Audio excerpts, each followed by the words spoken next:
Hello, I'm Anna, and this is my translation of a scientific paper. The paper I'm translating does research on the associations of screen time with symptoms of stress, anxiety, and depression in adolescents. Starting with the introduction. In the healthcare sector, mental health is a serious problem, with about 14% of adolescents having a mental health disorder of some type and 30% of Brazilian adolescents suffering symptoms. And this is relevant because the study is taking place in Brazil.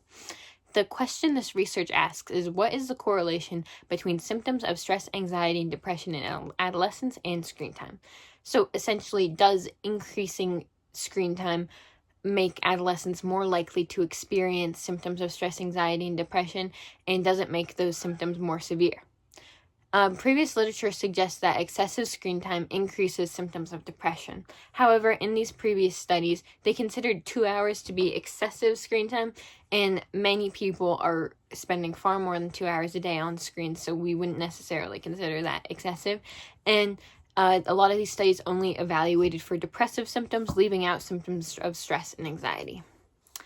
Okay, so excessive screen time and sedentary behavior, which is activities that can be completed sitting down, lying down, or just using minimal energy, have been linked with hyperactivity, depression, anxiety, and diminished mental health. So for these negative side effects to be diminished, preventative policies need to be put in place. And for preventative policies to be put in place, research needs to be done to determine an amount of screen time that can cause the negative effects. And it's particularly important that this research is done in lower income areas, because research is not typically done in these areas. And also, Brazil is the country with the second highest screen time in the world. And the aims of this study are to determine the association between self-reported screen time and symptoms of stress, depression, and anxiety in adolescents. Moving on to methods. So they used a cross-sectional design, meaning that data was collected at an individual point in time rather than over a long period of time. And to participate, schools in Brazil needed to be secondary, have at least one 8th and 9th grade class, and 2 PE classes a week, which is where data was collected. And overall, 4 out of 6 eligible schools participated, with a total of 982 students aged 12 to 15 participating, and 50.2% of these students were females. And moving on to the data collection, it occurred in 2 waves. The first wave in March of 2022, and the second collection wave in August of 2023 during PE classes. So the first part of the data was the questionnaire, which was administered by trained researchers, and it asked questions about gender, age, the education level of the participant's mother, as well as the amount of screen time they use a day and their symptoms of anxiety and depression. And then the second part of the data was the anthropometric assessment, which was like a body composition assessment where they measured height, weight, and BMI. And BMI is an estimate of body fat.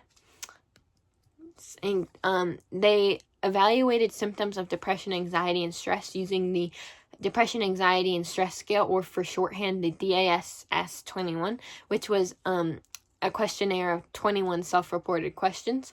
And to measure screen time, the participants had to choose one of these 9 responses in response to the question, on a typical day, how much time are you spending on screens? So students could answer none, between 2 and 3 hours, between 4 and 5 hours, more than 7 hours. And for the results, they found that the average screen time was 3.8 hours a day, and screen time has a positive association with depression, anxiety, and stress. A positive association shows a correlation in that as screen time increased, the likelihood of adolescents experiencing symptoms of depression, anxiety, and stress also increased. Moving to the discussion and conclusion. Adolescents who spent more than 4 hours a day on screens were determined to have more symptoms than those who spent less than 2 hours a day on screens. So those who spent 4 to 6 hours a day had a 35% increase in depressive symptoms compared to those who spent the recommended amount of time on screens per day, which is up to 2 hours. And then those who spent more than 6 hours a day on screens had an 88% increase in depressive symptoms compared to those who spent up to 2 hours a day on screens. It was found that recreational screen time, meaning a screen time not spent for educational purposes, just purely for enjoyment and just like for fun, caused social isolation, which then led to the depressive symptoms. And this is an example of a direct pathway. And those who spent more than 4 hours a day on screens showed an increased anxiety and stress symptoms. And this occurs because there's a fear of missing out on the new information that is so constantly being put out on our phones and on the internet. And social media is very fast paced, and there's like constant redirection of attention, which increases neurological excitation, which basically just makes it very difficult for people to feel relaxed while they're on their phones.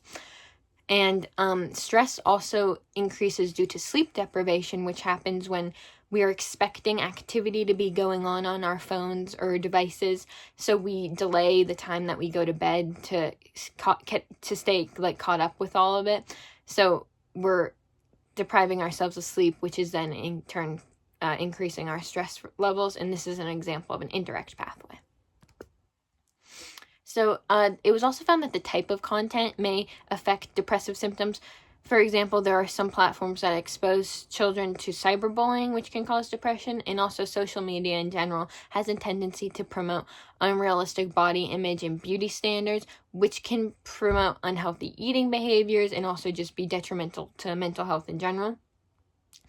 There were also some more effects of excessive screen time, such as reduced physical activity and low emotional stability. And finally, for the limitations, after COVID-19, technology was used for learning and socializing and some things that are very beneficial to us. So some of the time that the adolescents reported having been spent on screens could have been beneficial to them.